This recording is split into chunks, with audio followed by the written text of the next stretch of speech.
How do you choose which psychedelic medicine is right for your cancer journey? How do you navigate the rapidly evolving legal landscape, confusing terminology, and your own intuition about what feels safe?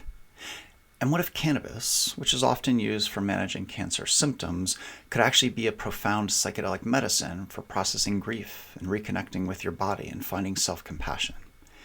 In today's podcast, we're speaking with Angela Amirault. Angela is a psychedelic-assisted therapist and founder of Altered Healing, which is Nova Scotia's first cannabis-assisted psychedelic therapy practice. Before stepping fully into psychedelic work, Angela practiced psychotherapy in Dublin, Ireland, and worked in addiction services in Colorado. She holds a BA in psychology from St. Mary's University, a graduate diploma in counseling and psychotherapy from Dublin City University, and completed advanced psychedelic therapy credentialing from the Center of Medicinal Mindfulness in Colorado.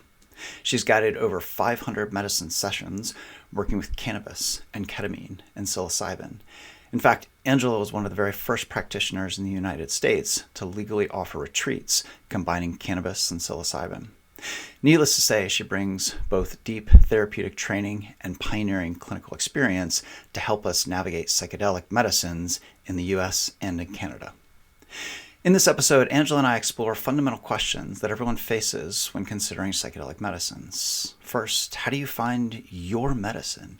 Which substance is right for you? And how do you trust your intuition when choosing between psilocybin or ketamine or cannabis or all the other options?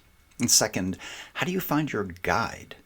What questions should you ask to ensure you're working with someone who can create genuine safety? And third, what even makes something a psychedelic medicine? Is it the molecule, or is it the intention that you bring to it? In reflecting on this conversation with Angela, I'm reminded of how cancer can create bodily alienation and how psychedelic medicines can help us trust our bodies again. When your body is literally trying to kill you, of course you don't feel safe in your own skin. Personally, I've spent 20 years telling myself that my body is sick, but I'm not sick. And that was a helpful coping mechanism to help me separate my self-identity from my illness. But that thought created distance between me and the very body that I live in. Angela helped me see how different medicines can work with that bodily alienation in different ways. She described how cannabis can help us go deep into the body for somatic reconnection, and how ketamine can help us disconnect so we can observe and interrupt unhelpful patterns, and how psilocybin can help us transcend to understand how our bodily selves connect to something bigger. Angela reminds us that each medicine offers something unique, and trusting which one calls to you becomes its own form of healing. Through our conversation, Angela emphasizes that self-compassion is the thread connecting all psychedelic medicines. Whether it's ketamine or psilocybin or cannabis or other psychedelics, these medicines can consistently help us judge ourselves less harshly. And that self-compassion ripples out to how we relate to others, to our cancer, to our mortality. Of course, this podcast is brought to you by Healing Cancer Journeys. We are a nonprofit providing education and community for people exploring psychedelic medicines in their cancer journeys. You can find us online at www.healingcancerjourneys.org or follow us on Instagram, TikTok, YouTube, and Substack, where our handle is Healing Cancer Journeys. And as a reminder, today's podcast is for educational purposes only. It is not intended as medical or legal advice. Thanks for listening, and I hope you enjoyed today's episode with Angela Amirault. Angela Amirault, welcome. Hey, thanks so much. Yeah, so today I want to talk a little bit about psychedelic-assisted therapy, and you have such a breadth of experience in the US and Canada, a breadth of experience across multiple medicines, and learn from all of those experiences. I really want to start off at a high level, just in terms of defining what psychedelic assisted therapy is. If you're someone living with cancer and thinking about psychedelic therapy or psychedelic assisted therapy, what is it? So, psychedelic assisted therapy would be using psychedelics in a safe in like a safe and kind of like a holding container, often with someone being able to hold space for you. It doesn't necessarily always have to be like a registered therapist or a guide, although that can be very helpful because then it's someone who knows how to hold the space. I know folks who sometimes have just been able to sit with friends or loved ones and have found that incredibly healing. So it's kind of, I associate it with being able to do psychedelics in a safe container, usually being witnessed by another individual. Some folks might just consider it having an inner journey, and not necessarily having someone there. So it kind of depends. I think the definition can shift and change for each person, but it would be using these medicines in a very intentional way. And intentionality in a safe space, in a container. And you mentioned earlier that can be with a therapist. It could just be with a sitter or a guide. You personally, you have a pretty deep background in therapy and psychology, trained in psychotherapy. I'd love to hear a little bit about how you initially became interested in therapy Mhm. and psychotherapy. What were some of those early experiences in your life that set you on this journey towards therapy? That's a good question. I feel like I was always the person that people would open up to, Yeah. even inappropriately when I was a kid. People would like say they're like, "This is I am too young to be holding this stuff," But a part of me also liked being a carer and liked, supporting people. When I did my degree in psychology, I just found it interesting. Like basically my first year of university, I took intro to everything. I took Hmm. all the intros because I was like, I have no idea what I'm going to do. I was just excited to be there. And I Yeah. was like, I'm going to see like what it is I want to do. And I remember in my intro to psych course, like then every single chapter of my intro to psych book was its own course. And I just found it Interesting. so interesting and was so intrigued of like trying to understand why people do what they do. Yeah. And so I decided to follow that and I got a degree in psychology. But the kind of the counseling aspect, I don't know, it didn't really kind of jump out at me until many years later. And it Hmm. was just like literally like a light bulb moment. Like one night as I was falling asleep, I think I'd tried to counsel a couple and like was able to like mediate between them, like friends of friends or something. Yeah. And it was one of those where I was falling asleep and I was like, counseling. I was like, I always really enjoyed that. I wonder if I could explore that as maybe a job or a career. And that kind of sent me down a path of looking into courses and being able to study and really feeling like at home in that space. Yeah. And it sounded like it was something that you were doing naturally, anyways, as a young child. We talked about Mhm. holding space earlier. You were creating that space for, sounds like friends and family. And then even as you got older, creating that space for couples friends and here you are today. And I'm also curious kind of your entry point into or your discovery of psychedelics. Yeah. So, I mean, it started, I think I was like a teenager when I first like explored cannabis and again, not viewing that as a psychedelic at the time, but it would have just been the first time I kind of explored a bit of an altered state. And then I would have been in university and I tried psilocybin for the first time and really felt like, I think in my very first psilocybin journey, at one point I was with a friend of mine and we probably listened to the same, like we had like a playlist that we were listening to. We probably had to listen to it like 10 times. It was Yeah. not long enough. Like now my psilocybin playlists are like 6 to 8 hours. This Yeah. was probably like an hour, hour and a half. And it was just, we just kept replaying it.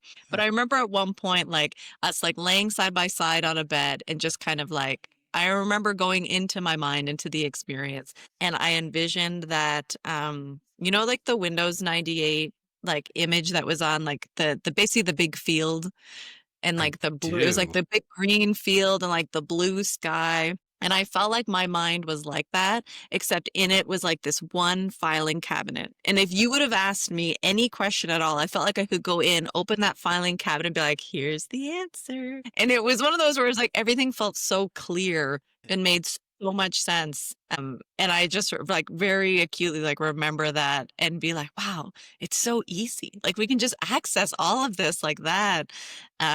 And so I would have used psilocybin kind of every now and then and had quite positive experiences with it, but would have always been looking outward, not Mm. necessarily inward, and just kind of found it really interesting how our perceptions can be so altered, like looking at things and seeing the swirls, or just really like, or like laughing hysterically with a friend, or like losing all concept of time, and just like these constructs that seemed so ingrained and so normal, to all of a sudden have them kind of melt away was really, really interesting. And so Yeah. psilocybin would have been kind of the first major psychedelic that I worked with, and then later exploring MDMA and really finding it so beautiful and heart opening, and it feeling like such a safe space that then kind of allowed me to start looking at the research that was happening with that as a Mm. medicine, and just being blown away by what was possible. So the interest started in my 20s, and then but I didn't kind of dive into it as a career until about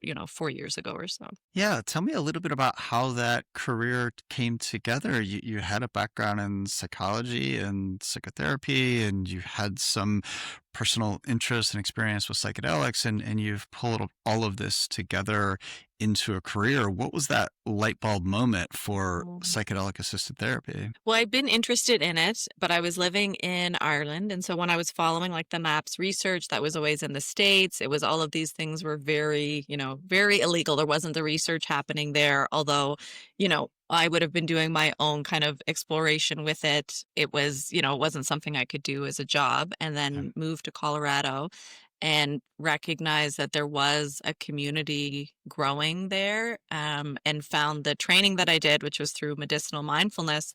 And they were doing training working with cannabis, which I was like, I don't really feel like that's a psychedelic. However, Yeah. the ability to be able to do the trainings, I had looked in like MAPS was training therapists, but there was just so many hoops to jump through to try to get like to work with them, and they had very small cohorts, and just because of all the FDA approval they needed. Yeah. And I found this program that was really interesting, was going to give me all the skills that I needed. And I was curious because I was very familiar with cannabis. So once I was living in Boulder, it just kind of felt like a great opportunity. And it was literally like one day I just Googled like psychedelic therapy. And I was like, oh my God, there's training here.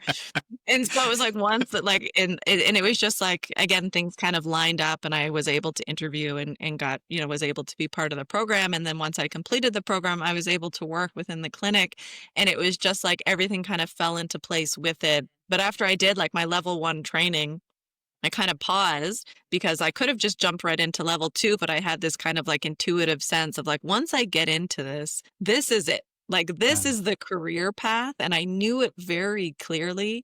And I knew I had to really figure out like what self-care practices I needed. Cause even just Yeah. like guiding some friends and family, I just kind of knew like energetically it was very different than talk therapy. Huh. And I also wanted to work on my own stuff before I was like supporting other people in the space.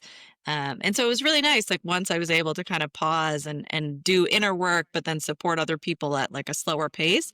Then once I kind of dived into the level 2, I like quit the job I had and like just went right into working in the clinic, which was really great. Oh, that's interesting. And as you were in the clinic in Colorado, what sorts of medicines were you working with there? So when I first started, it was cannabis and ketamine, and then I was Mm. there when psilocybin was legalized, which was like really cool. As a team, we were all taking like headshots and photos for the clinic, Yeah. and the vote was that day, and we were just like, wouldn't it be cool if it passed? It's never going to pass, but wouldn't it be so cool if it passed? And we were all together and it Yeah. passed. And Yeah. so it was like we were like, well, I guess we're working with psilocybin now, and it was just a really cool it was just a really cool experience, and I got to be like the first person in the nation to do a week-long retreat with cannabis and Mhm. psilocybin, and I was like the second person to work with it legally, which was just so cool, like really feeling like being part of a very big, important moment. Yeah.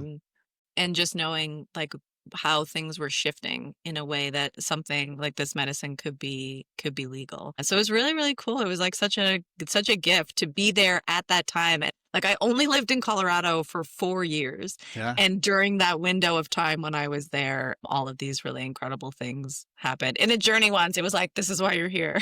Like you're here to like learn this skill and be like get to become part of this world, and then, we'll be scooted off elsewhere. Yeah. Yeah. Well, and you were part of history. You lived through history in the Mm, making, and it's yeah. so interesting. I mean, with psychedelics, it's all changing so fast. You talked about being in Colorado for only 4 years and how much things have changed in that Yeah. 4 years. And it's always hard for folks to navigate all of that change and keeping up with what's available and what's legal. And you have lived all of that in real time. And you have since left Colorado. You're in Canada now, in Nova Scotia. Tell us a little bit about your practice in Nova Scotia. Yeah, so my business is called Altered Healing, and I'm often mainly working with cannabis, Uh-huh. which is like such a beautiful medicine to work with.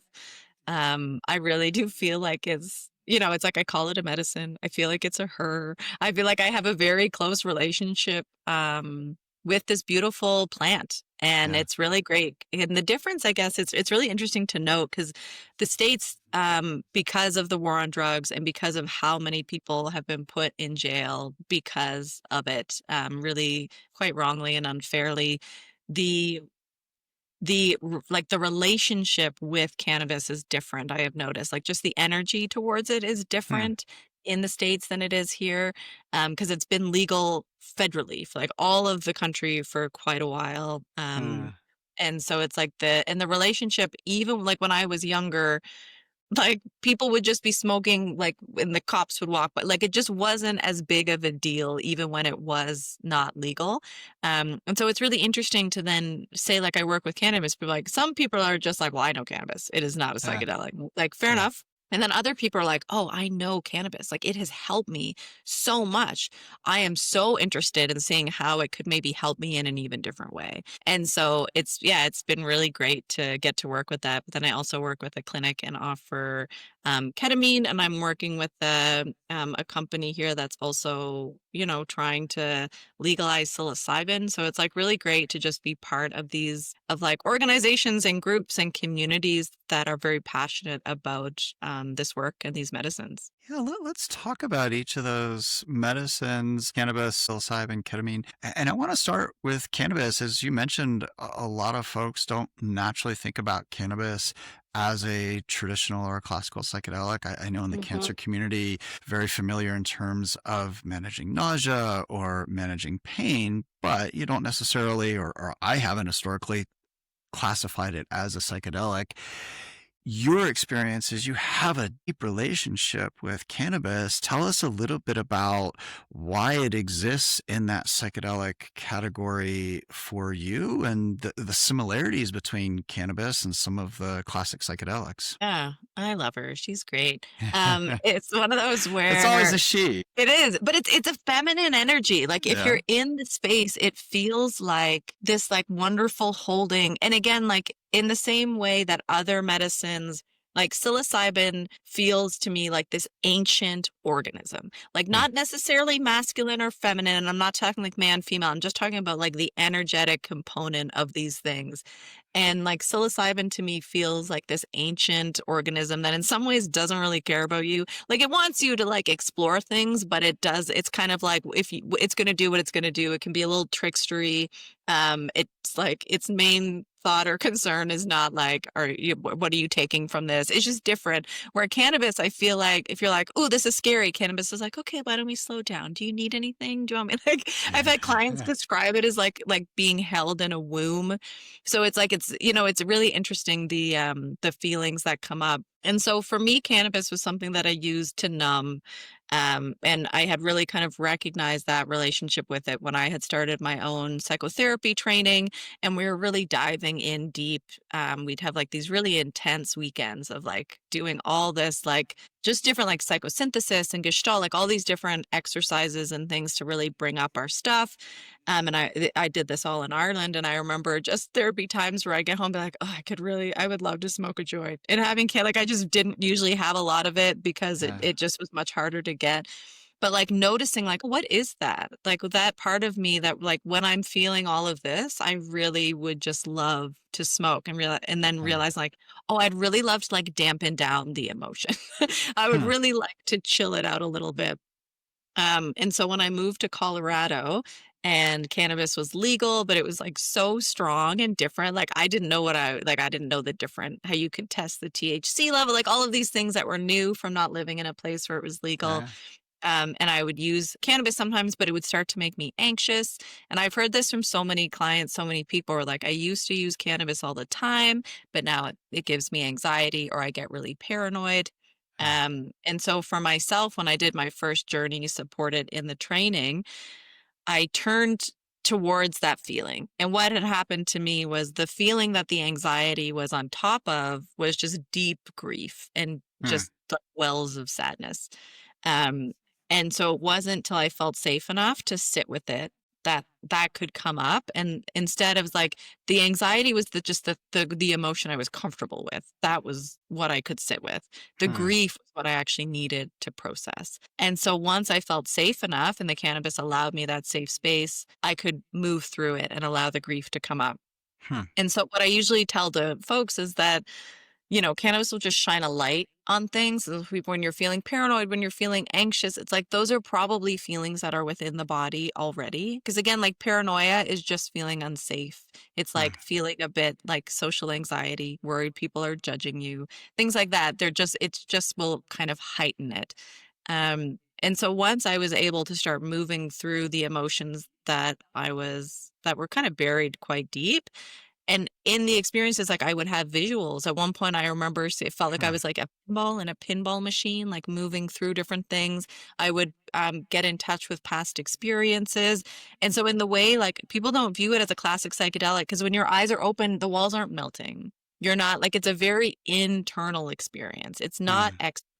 Like you might take off your eye mask and you might feel a little stoned, but it's really in the body, in the mind, in this inner space is where it feels Hmm. like the psychedelic. And so if you were to eat a bunch of edibles and close your eyes, there's no one that can tell me you don't feel, like you're Yeah. on a roller coaster, you won't like start seeing things or hearing things. Like all of that reminds me that it very much is a psychedelic. But for years we weren't able to access like the potency.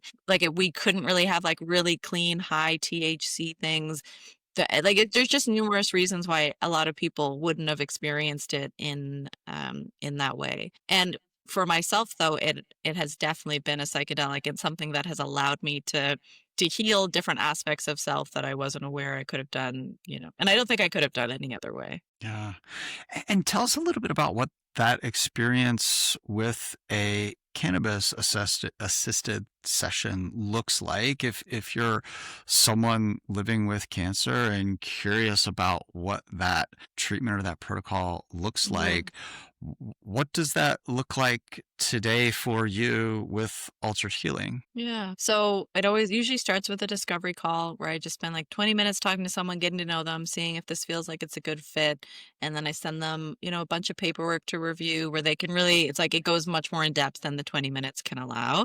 And it Okay. really goes out like outlines like all the different types of experiences that can come up. And then we would start with a prep session that's just an hour long. It can be online or in person. And in that, we're really looking at like, what is it you'd like to look at? Or what is it you'd like to move through? What is it you're hoping to gain from the experience? And the way I work with intentions is again, like, say, like, what are the impacts of living with cancer? Is it that you would like to feel, you want to feel at peace with it? Do you want to move it, try to move whatever it is out of your body? Do you want to connect to the meaning behind it? Like, there's so many different things and so many different reasons someone might seek this type of work.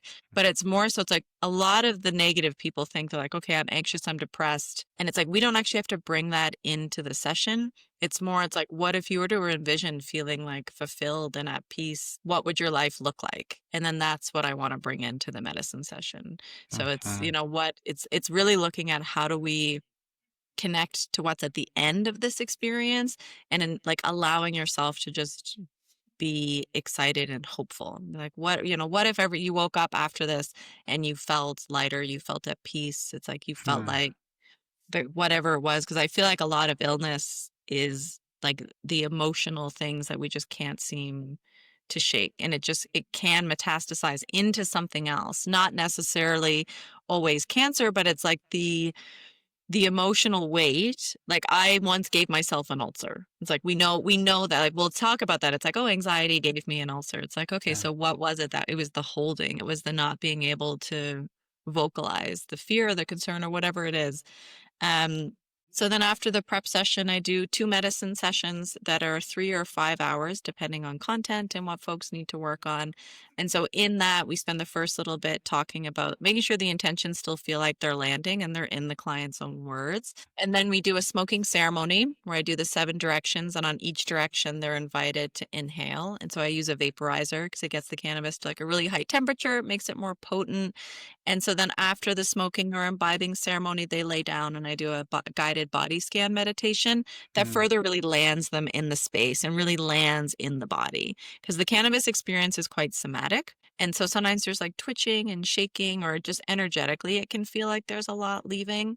And so within those 2 sessions, we can do a lot. We can kind of do like years of work in Mm. those 2 sessions, because we're turning towards the experience. So someone might be like, oh, I feel discomfort, it's like, oh, I feel tension in my chest. And so I'll ask all kinds of questions to get to know that tension. So it Mm. might be, does it have a shape? Does it have a color? Does it have a frequency? Are there memories connected to it? Whatever, and so it's like, then usually the body has the wisdom. I'm Mm. not the one that knows. I don't need to know, but the client and the medicine know what they need. And so I'm just there to make sure that they feel safe enough to really dive into it. And then after the 2 medicine sessions, we do an integration session to just Mm. land with all the information that has been learned, or to support them moving forward. Like I send them the playlist that I use. I teach them how to do this on their own, so Mm. that it's like these sessions can really help begin a relationship with cannabis in this way that can be cultivated. Like I've been working with it in this way for years, and others can do the same, which is beautiful because it is so safe, and it is, here very accessible, and in many parts of the States very accessible as well. Yeah. And what I hear you saying is that cannabis is a very embodied medicine, a very somatic medicine. And something that you said very early in the conversation is your job as a psychedelic assisted therapist is to create a safe space. And that calls to mind for me as someone living with cancer is that our bodies are not necessarily safe spaces. Our bodies are literally trying to kill us. Yep. And I'm curious how that type of embodied cannabis assisted practice might help someone living with cancer feeling safe in their own bodies. Most people I have found don't feel safe in their bodies. It's something that happens just because of the world around us, trauma, experiences. It can be very difficult for folks to feel safe. And often we live in our heads because it's actually doesn't feel safe to be in our bodies, doesn't feel safe to be in our emotions. And so one of the things I'll ask people is, again, I'll talk about how important it is for them to feel as safe as possible. And I'll ask them, like, what is it that I could do that would make you feel safe or comfortable? And often they don't know. And so I'll say, okay, what are things that make you feel unsafe? And how do we make sure that is not present in this experience? Yeah. Because it's like that sometimes it's like, I know what I don't like. I don't know Yeah. what I do or what I need. And sometimes we're like working that out in the experience. And so sometimes like I'll check in with folks, I'll ask, because until they're like in the medicine, sometimes they don't know. And so I check in and I remind them of like, these are the parameters we're working between. However, this is your experience. And so it's like if I check in with someone, I'll tell them, I was like, I'm going to ask you what you're noticing or what you're connected to. You don't have to answer, Yeah. or if I haven't checked in yet and you're feeling like it would be very beneficial to start sharing or talking, then just start sharing or talking. And for that, when we're feeling like, I think a lot of folks do often feel like their body is against them. So anyone with like any type of chronic illness often feel like there is a disconnect. Yeah. And so what is really, really cool is that in this space, we can allow a dialogue. So Mm. it might be as simple as like, okay, what would your body, say to your head? Or what would your emotions say to the body? Or it's like if there's a particular type like of either cancer in the body or a particular space within the body that feels very unsafe. It's like, okay, let's just hone in on that. Does it have a message? What does Yeah. it need to hear? It's like it's like the wisdom I believe is within us, and it's just giving it the space. And so just having a dialogue can sometimes be really, really interesting. And I've seen it where someone, you know, they realize they'll be like, "Oh, I think I'm only in my head and I'm never in my body." And it's like, and then I'll kind of ask like, "Do you remember a time when you were?" And I'd be like, "Oh yeah, this happened." It's like, okay, so how do we try to heal that a little bit? So it ends up being like an ongoing process that then the person can continue. But sometimes, yeah, it's just in that space exploring. We don't know what makes us feel safe, and that's okay. It's like that's starting the conversation. Yeah, and I love the point about having a dialogue with the body, because Mm. if you're living in a body that has chronic illness, or, in my case, or in the case of other people living with cancer, a body that is trying to kill you, it's very easy to become alienated from that body. Mhm. I remember early when I was diagnosed, one of the things that I told myself was that my body is sick, but I'm not sick. Mm. And that was a way for me to cope with that being sick, but it also created a distinction between who I was and what my body was, that Yeah. alienated me from my body. And I I have a feeling that that bodily alienation is not uncommon, and it sounds like cannabis can really help bring us back into our Mhm. bodies. Yeah. And I would even offer the reframe of instead of it trying to kill you, because again, like whatever story we tell, that's the one that kind of manifests as Yeah, well. So it'd be more so it's like, you know, what is instead like what is my body trying to tell me? yeah, You know, it's like because it's in not in the way like we need to see everything rosy, but it's like whatever story we end up telling ourselves. It's like if we believe like our body is trying to kill us, it's like, well, we're gonna keep seeing evidence of that. So it's like, how do we figure out like how do we even change the relationship or the story? And there's so frequently where especially people who feel unsafe in the body think that's what the story they've told themselves and told their body yeah. is, where it's like you don't like me, I don't like you, but this is the body I got, so I got to deal with it. And it's like, okay, well, what if we were to change that and make it a little softer, just so that then it's like, because it's very difficult, you know, like imagine you went to someone and you're like, you're trying to kill me. All right, it's like it would just kind of change, like so it's like Yeah, noticing it's we view these parts of ourselves as separate entities, and we start to look at like what is the relationship I have with it, and how can we change it a little bit to make it to feel more supportive. You know, we're not no one is compassionate enough with themselves, any yeah, part of themselves. And then when you feel like your body is battling against you, how can you have compassion? You yeah, know, it's very difficult yeah, to do. And so it's more so recognizing like as an entity, it's we're all on the same team. And it's yeah, like, how do we then get to that page and get to that framework so that it can be easier to heal. And in general, again, a lot of us are so disconnected from body that yeah, it can be difficult to know. And especially if the body is in pain, then it's just like we need to be disconnected because it's just too overwhelming. The nervous system just gets tapped yeah, out. yeah. Okay, so Angela, we were talking about cannabis. I want to talk a little bit about ketamine, and tell us a little bit about what that experience might look like for a client or a patient going through ketamine assisted therapy. Yeah. So ketamine is interesting. It's unlike a plant medicine, it's a molecule, it's a chemical. Some folks don't like using kind of man-made synthetics. However, ketamine is a really interesting molecule because it's used in the medical system often as like an anesthesia or as a sedative. And what has happened is often people who use it in the medical world will come back just seem to be feeling better. And so they did more research and they found that lower What does that doses look of like for ketamine ketamine? can help with anxiety, can help with depression. It allows like a neuroplasticity that can allow really like for pattern breaking. I've heard so many stories of people who have used ketamine and then they don't drink anymore, or it's changed their relationship with food, or things like that. It's also wonderful for pain relief. So a lot of people who have chronic pain will use it for that reason to support Hmm. their body. I worked with someone once who didn't realize they had arthritis until the ketamine experience because what had happened was as they started to come back into their body, I remember just watching them like moving their hands and squeezing their hands. I'm like, oh, all of a sudden, like I knew I was coming back because my hands hurt a lot. Like I think I have arthritis in my hands. Oh, And it wow. was like only without the pain that they realized how much pain they were in. And so Huh. it can be really great for just the physical symptoms of like being in a body and the thing like and so I've heard a lot of people who they use it for that. They use it to help mitigate some of the pain. However, it also can have this psychedelic quality to it. So because it is like this, like a sedative, and it is this kind of interesting chemical, the experience is quite different. Some people describe it as a disassociative, but I more so like to use the example of like it is like a disconnect. Like we often Mm, do disconnect from body in the higher doses. But what it does is it then allows us to observe our patterns or our experiences in a different way.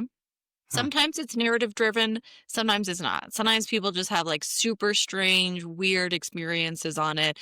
And that doesn't mean it's not working. It can still have very wonderful impacts, again, for mental health and for physical health. It just doesn't always have a lot of meaning in the experience, depending on what it is. A lot of people experience being underwater or in space because it can be quite dark. So mm, in the way a lot of other psychedelics are bright and colorful, not for everyone. This one can kind of be a bit darker in visual.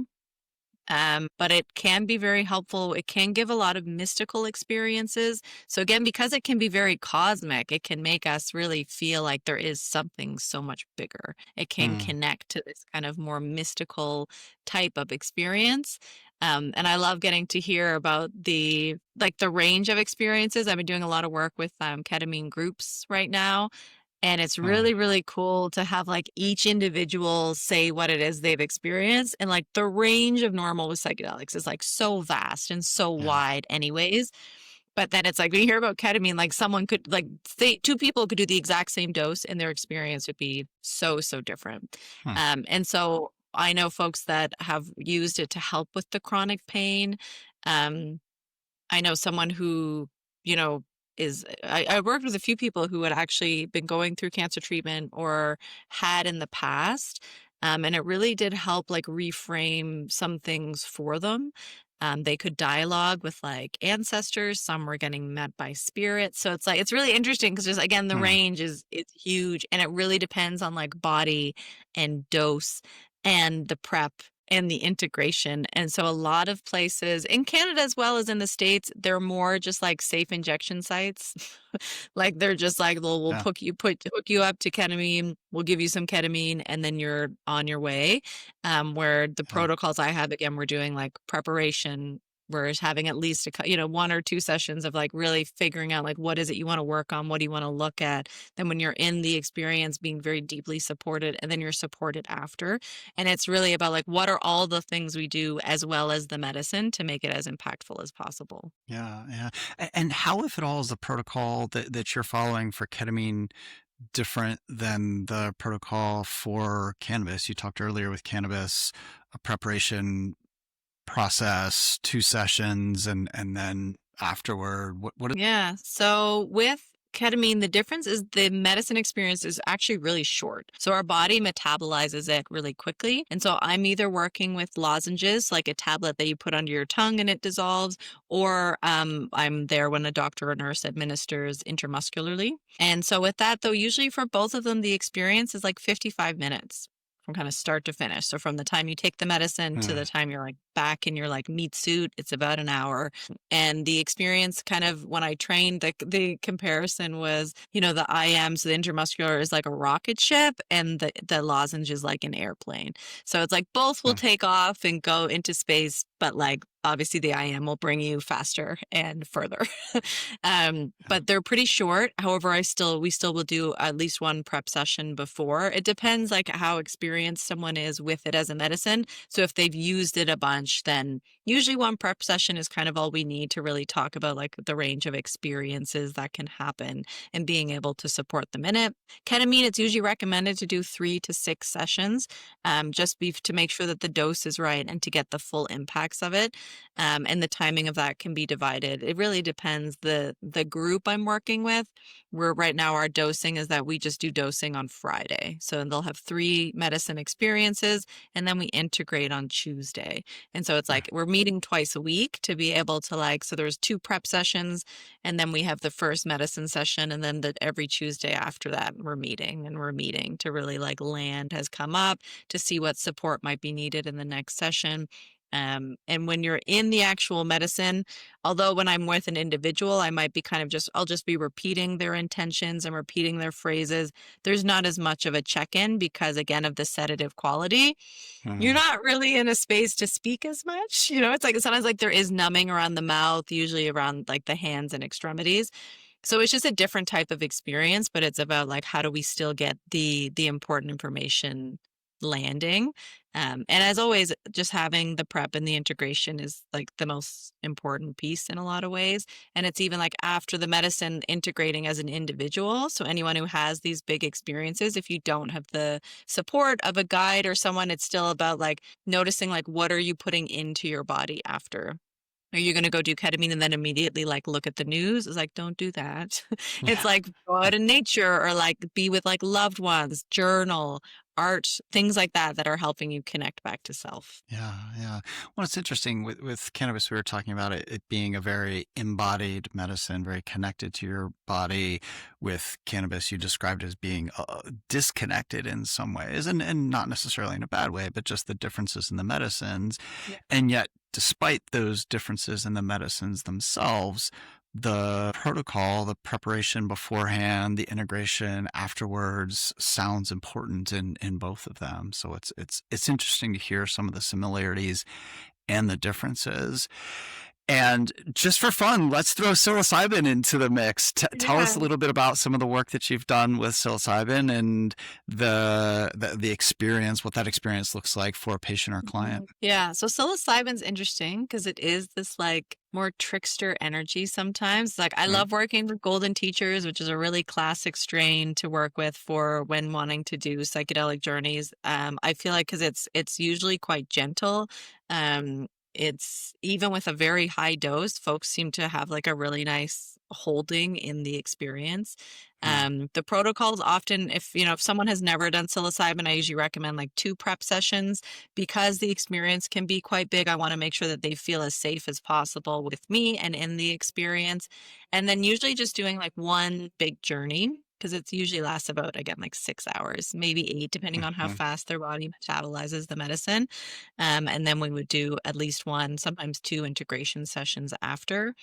And again, like the prep and integration are so important because it's giving, like, I over explain all the different things that can happen because I feel like the more information, the better. It's like, I don't want someone to be in the medicine and then all of a sudden, again, you can be surprised by things, but it's more like being surprised of like maybe what it is that's coming up instead of like surprised that, oh, I'm feeling nauseous. You didn't say I could feel nauseous. It's like all the Mhm. different things that can happen that we can control. There's so much we can't, and that's okay. And so, yeah, the prep and integration is important for that. And for psilocybin, the thing that's amazing about it is that it can feel so expansive.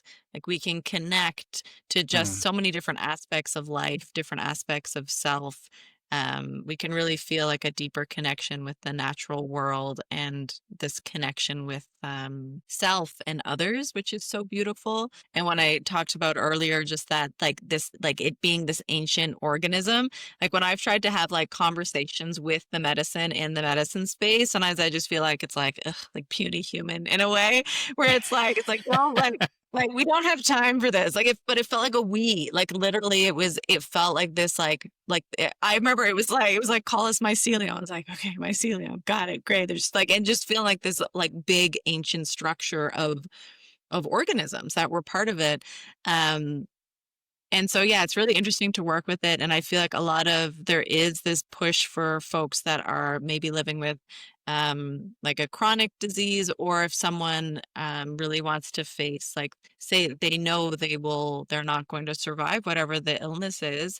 They have found that like psilocybin and LSD can help with coming to terms with that. Because usually what happens, and I've seen it so many times, people are like, oh, this is all fake. This is not the real world. This is like an aspect of a reality we are living in. And the real world is like, this is the dream. Like the physical reality is the dream. And after when we leave this physical realm, we're in the real world. Like this is a learning ground. We're Mhm. here to have experiences. And then we leave this realm Mhm. and we have a even bigger experience.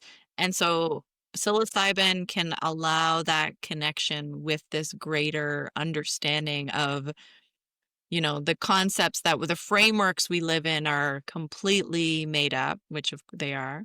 But it's like really getting like this truth understanding of like, oh no, like money's fake. It's all fake. The Yeah. difficulty though, and why integration is so important is like, then you come back, you're like, I got to go to my job.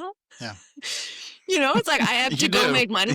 Yeah, it's Yeah. like I have to go make Yeah, you money do. for a corporation, or I have to, and it's like it can be Yeah. really jarring. And so it's Yeah. about like how do you like having a dialogue and having the space to be like, yeah, that's crazy that we like we're in that space, and now you have to come back to this space and being able to talk about it. Because it's like you Yeah. do this journey on a Saturday and you gotta go back to work on Monday, and it's like, whoo, that's a big like that can be really jarring. Yeah. Yeah. However, it can be really beautiful. And Yeah. it's being able to understand like, okay, once we pull back the veil, and that's what these medicines do, they 100% pull back the veil. It's like then we kind of realize like what is important and what do we need to connect with. And Yeah. it can just take time to like land back into reality after that. Yeah. Yeah. And again, it's interesting to hear some of the differences as you're explaining the three medicines. With cannabis, it's a very embodied medicine. With ketamine, kind of disconnecting. With psilocybin, it's connecting with something bigger. And it's interesting to hear some of those contrasts. It's also interesting to hear the personality of some of these medicines. Mhm. With the cannabis, it was a very feminine energy. With psilocybin, it was a very ancient energy. With ketamine, it was maybe a little bit more of a chemical Yeah. energy, given that it's synthetic. So we've talked about some of the differences across these medicines. I'd love to hear a little bit about the connective thread or the consistencies among them that ultimately help them to be healing. Well, I think and for some people, psilocybin can also be very embodied. It can also be Yeah. very somatic. Yeah. It kind of depends. Like the one thing, like for myself, I find psilocybin can it's like I always end up getting nausea, even if I have it in a tea or I do all these things. And so it's like what it always teaches me is like once I get to the point of surrender, like, oh, okay, fine. If I get sick, I get sick, and then it like goes away and I forget it every time. Yeah. But it's like it can for a lot of people, it can also be very embodied and feel very safe. And so with all of these, there's like certain threads that definitely connect them. But I feel like what's interesting is for each individual, if they feel comfortable to explore medicines that feel good and safe for them, because it's like you never know what medicine's going to be yours. And sometimes I've worked with people Yeah. and it's like, I think this is my medicine. And then they try to like, no, it's not. We'll Yeah. try another Yeah. one. Like, I think this is my medicine. But I feel like what is like across the board is the like compassion for self is Yeah. something that all of these medicines seem to have in common. Every single one of them, after someone works with these, and is because it's usually like we just sit so deeply in self. We Yeah. sit so deeply with our experience, and we're like, man, that was hard. Yeah. It's like that was really difficult, and I survived it. Here I am. I'm still, it's usually when you reflect, because I think what often happens is people I had a manager once who had said, like, would always say this to clients, and she was like, so we judge other people by their behaviors and we judge ourselves by our intentions. So we Yeah. have a bad thought, we have something, and then we're like, well, that makes me a bad person. But like, look at that person. They just held the door for that old lady, like not knowing that in their head, they were like, would you pick up the pace? Like, I need to get some, like we have no Yeah. idea the thoughts other people are having, but all we know is our own internal experience. And it's Yeah. usually not as kind as it could be. And so Yeah. after these experiences, it's usually this like sense of kindness with self, which then reverberates to the rest of the world. Which is why these medicines can be so healing and so powerful, is that it usually does have these wonderful ripple effects. And it's like someone does this medicine that maybe they were afraid of or they were worried about, and then they share it with someone else. So like, hey, you know what, you could try this. This has been my experience. This might be really helpful for you. And I think it's why we're seeing like such a quick, it feels fast, like sea change with these medicines, Yeah. because the propaganda doesn't work anymore. too many people have had really healing, wonderful experiences. And just because they are like illegal, it's kind of people are like, yeah, but what about the impacts of it? And I feel like it's that. It's like more people are talking about it, more people are doing them, and more folks are, kind of not in the closet with it anymore. Like there's all these Yeah. closeted psychedelic people where now they're like, okay, no, this is what I do. This is what has contributed to my healing. And it's allowing other people to do the same. So I think one of the most important things, and not all of them, is like Yeah. Yeah. Totally agree. And I'm so happy you brought it back to self-compassion. I know that that's something that I have struggled with living with cancer, the guilt, the thought that I'm a burden to someone else, and sometimes those thought patterns that can get real self-critical real fast, those can be hard to bear. And so the self-compassion is just so powerful. And I think you're right. I think that discovery that there are medicines that help us with self-compassion and the power of that self-compassion, that is driving a sea change. I mean, we're out of the closet talking about these things. You and I are out of the closet talking about these things. And I think that's why it's important to talk about these things, because of their healing potential and because they have been kind of shoved into the closet. So I'm glad that we're out in the open and having these yeah. conversations. Well, and I feel like it's like what I have, and something I've started to really kind of say to clients, and it was something that, like, in my training was kind of said to me, is like, what if healing could be easy? Yeah. Like, what if it could be easy? And maybe everything up until now has been really difficult. However, it's like, what if this part of healing could be much more simple than we were to believe? And I feel like a lot of folks, before they go into a psychedelic journey, I've so many times when people are like, I'm afraid because I'm worried about this thing coming up. And it's like, okay, I was like, fair. I was like, that thing you're thinking about right now, you're already aware of it. Yeah. You already know it. So it's like, Yeah. what are you worried about? You're worried that you'll have to then change certain things, or it's like, but no one's going to do any of this or make you do any of it. And so I think, again, it's like people are like, I'm going to get in touch with this. It's going to be hard. It's going to be painful. And then I have to like blow up my whole life. And it's like, or maybe you get in touch with something and you sit so deeply with this truth, and all of a sudden things are really easy.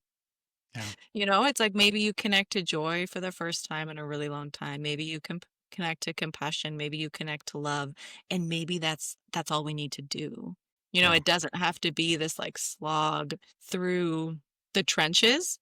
Maybe it's like, what if we were just to envision you do this journey, and it's like beautiful and healing and peaceful and full of joy, and then it's easier to connect to those things in your everyday life, and so everything else feels a little bit more easy. Yeah. And so Yeah. it's like it's that piece that I try to ingrain with people. I was like, maybe it's been hard enough for long enough, and this part doesn't have to be. Yeah.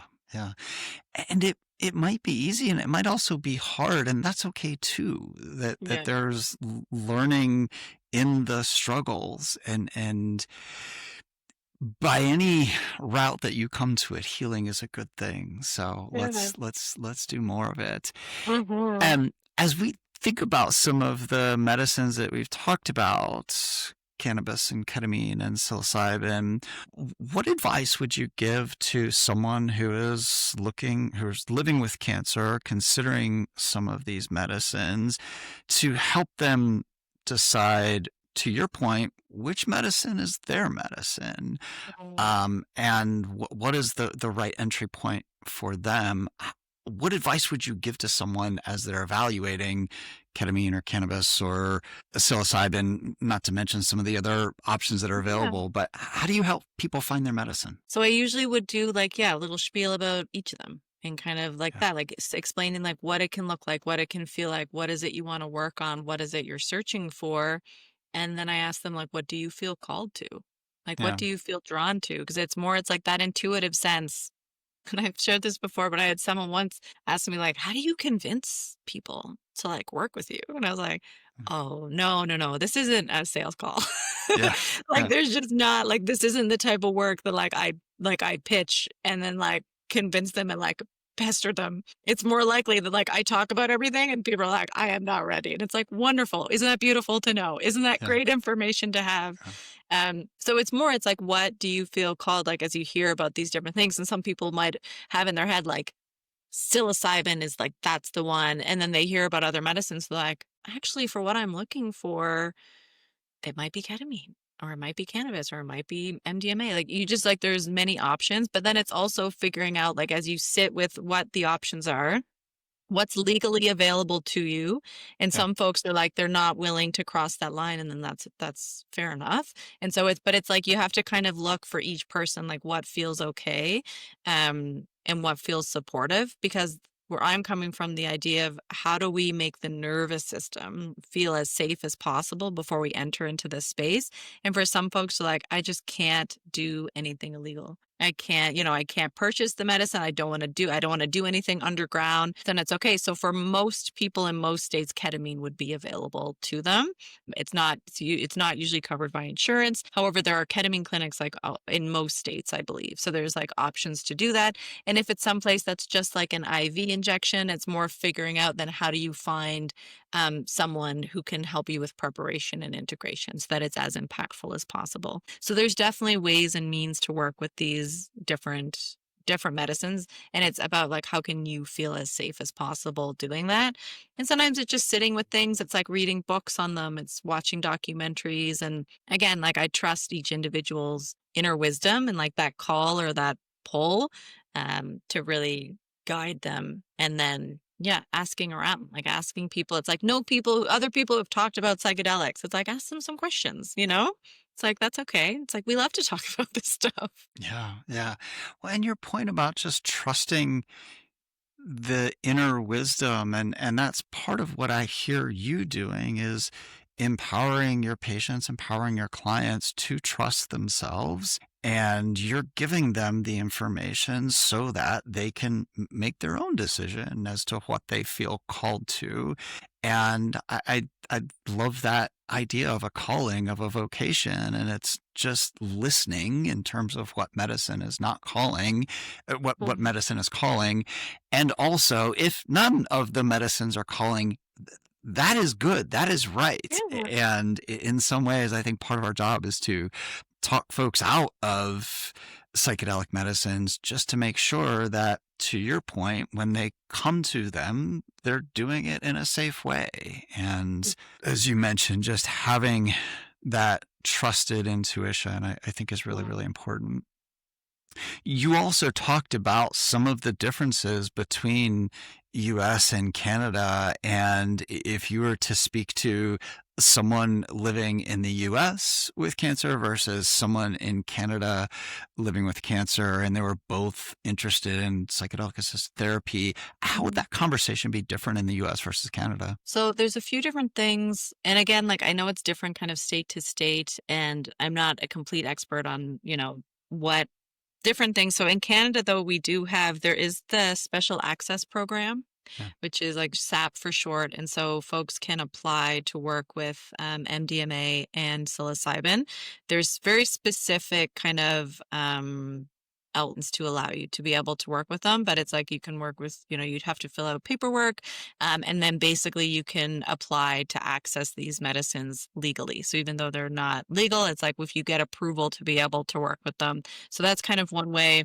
I mean, in the states like Colorado and Oregon and some parts of California have like legalized or decriminalized psilocybin. And so it just might be about traveling to these places.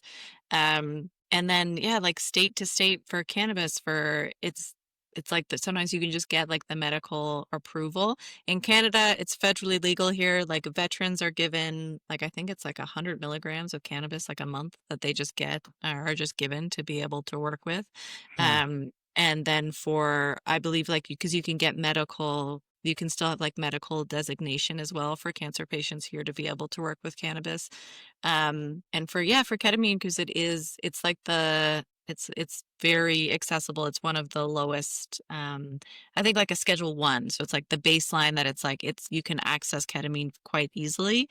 And so, but for each, it's like state to state, maybe doctor to doctor. And that's the problem. Like Yeah. there isn't kind of a one thing, even here in Canada, like depending on what you have in your SAP application, you might be denied, depending on like, what information is in it, what things you've tried before. And it might even be like being a cancer patient doesn't necessarily get you approved, but if you have all this history of depression, then they're like, okay, that can get you approved. And one of the Yeah. things that happened here, which it might end up changing the legality of psilocybin, is so we allow medically assisted dying. So the program is called MAID. You can apply for MAID. And so a few folks had applied and were approved for MAID, and they'd been denied for SAP to work with psilocybin. And so it was basically, it's like, so they're going to, the plan, I believe, is to take that to the Supreme Court, because it's like the government will allow them to die, but won't allow them to live using this plant. So there's like really the sea change, I think, that we are going to see is because people who are suffering do not deserve to continue to suffer, and these things should be accessed. And I'm not someone who's like we should just give everyone psychedelics. Like, I don't think that's a good idea. I don't believe in that. However, for folks that are struggling and feel like this could be of benefit, I think it should be. It's like, I know once you kind of start talking about it and like asking, like calling the people in power and saying like, hey, this needs to be accessible, or I would like it to be Yeah. accessible. Looking at the past research, it's like there's so many reasons why it should be. Um, and yeah, accessibility, I think, for both countries can be quite challenging, because again, you also like the exhaustion of having to then explain where you're at medically. And like, it's just a bit degrading of like, okay, Yeah. here's this, like trying to like explain like why it is you should be allowed to access a medicine, and then like asking permission. It's just very like, I don't, I believe there should be some rules and regulations with certain substances. However, it's like, it's just so difficult for people who are already suffering to get the help that they need, that it's really disappointing. And it's completely counterintuitive to what we talked about earlier, which is, well, what do you feel called to? And by having that next layer of approval, it's taking away the decision making from the individual person, the individual patient, and instead putting that in someone else's hand to make a Yeah. decision. And that's what we really advocate for, is empowering patients, empowering people living with cancer to know and to trust their own bodies and to trust their own medical care. Mm. The example that you gave earlier, and I want to make sure that I heard it correctly, was that there were people who were denied psilocybin or MDMA access through the SAP, through the Special Access Program, but they were accepted into the MAID, which is Medical Assistance in Dying Program. That just breaks my heart. That Yeah. breaks my heart, that it is easier to die than it is to heal. That's Mhm. really, really heartbreaking, and that's heartbreaking that an individual person can't make that decision for themselves. Well, and that's why it's kind of like when you're looking at that and you're hearing that, you're like, so why is this like the legality piece of it? It's like, it's just getting to the point where it's just not making any sense. Especially the more research they do, the more they're finding it very safe. And of course, there are contraindications with psilocybin. They don't always recommend, like if you're on certain mental health medications, to take psilocybin because of the amount of serotonin that like antidepressants put in your body. And then when you add psilocybin, however, even John Hopkins has been doing some research with that. They don't know how accurate it is. Again, like it's so new, because for so many years the research was just stopped.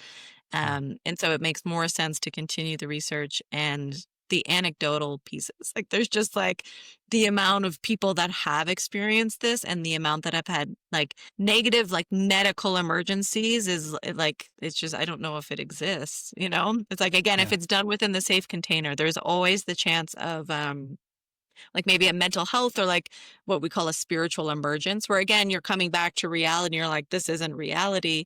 However, that can be contained if you're with a safe individual, or like medical things have been looked at in advance, making sure there aren't like an undercurrent of any schizoaffective disorders or things like that.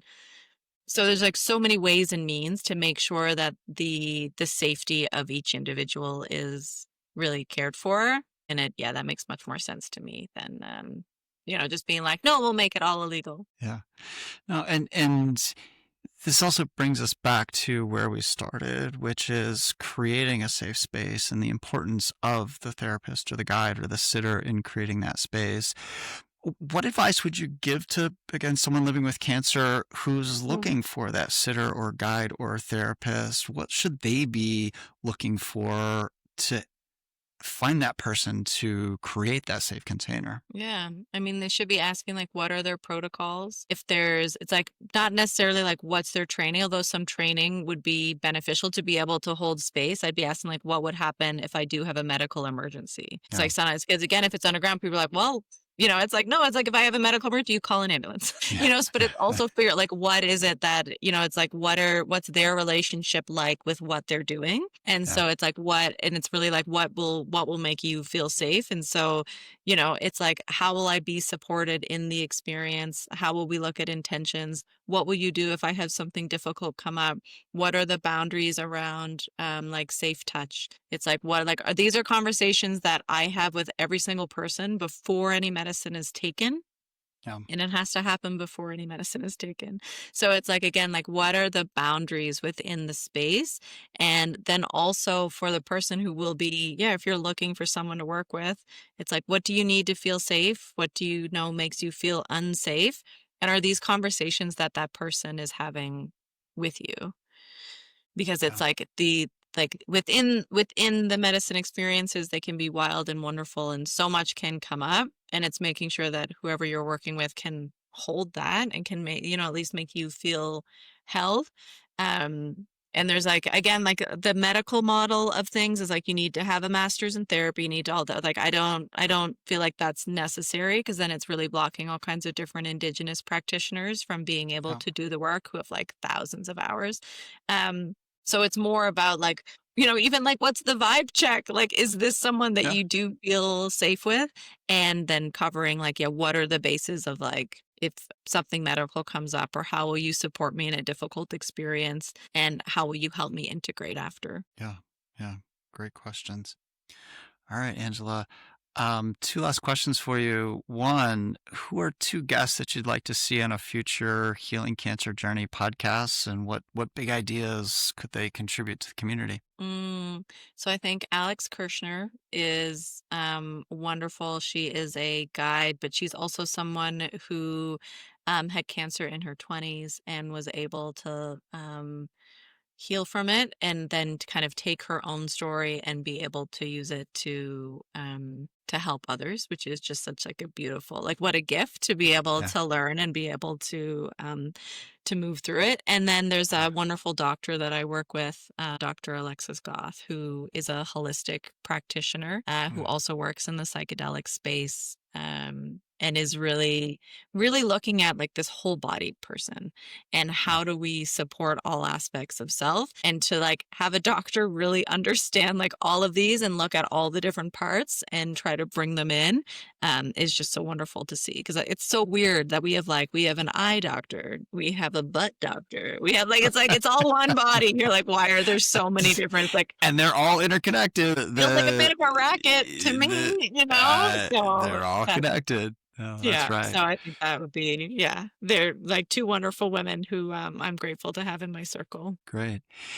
Last question. If folks want to find you online or on social media, how do they find you? Altered healing on all the different things. On the internet, on all the internets, I guess, all the different things. All the I have internets, all the socials. all the socials. Yeah, I feel like I'm on LinkedIn, TikTok, Instagram, all the different things. I have my own website. Even if, for example, someone just even lives in a part of the States and they just want to hear more about each of the medicines, I do free discovery calls, and can always I try to put people in the right direction as much as I can. Great. Well, Angela, that's all the questions we had for you. Thank you so much for the conversation. Really enjoyed it. Thank you so much for the time. It was lovely to All get right. to chat. Thank you.